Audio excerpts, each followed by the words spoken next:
السلام علیکم ورحمۃ اللہ وبرکاتہ۔ جب حضرت قطب الدین بختیار کاکی رحمۃ اللہ علیہ کی وفات ہوئی تو کوہرام مچ گیا۔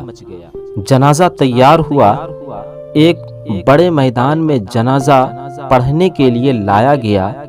مخلوق شہد کی مکھیوں کی طرح جنازہ پڑھنے کے لیے نکل پڑی تھی۔ انسانوں کا ایک سمندر تھا جو حد نگاہ تک نظر آتا تھا۔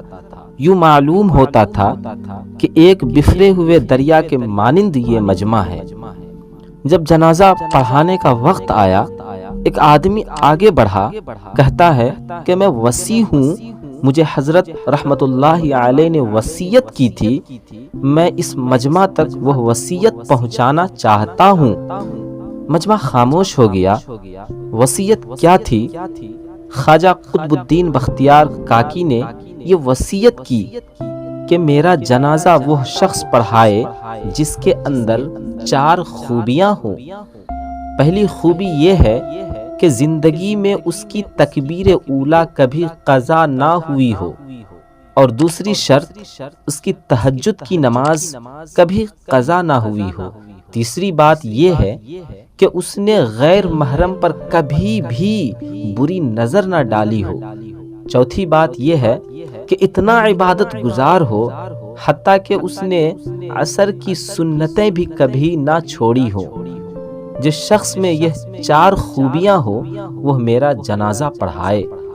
جب یہ بات کی گئی تو مجمع کو صاف سن گیا، سناٹا چھا گیا، لوگوں کے سر جھک گئے۔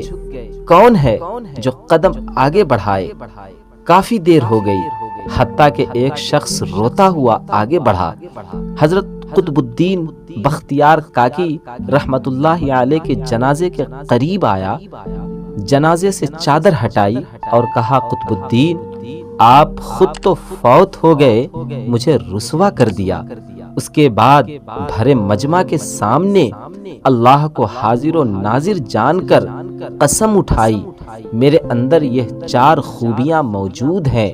لوگوں نے دیکھا یہ وقت کا بادشاہ شمس الدین التمش تھا۔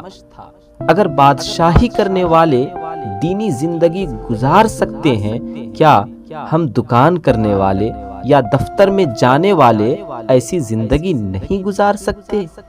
اللہ رب العزت ہمیں نیکی کرنے کی توفیق عطا فرمائے، آمین۔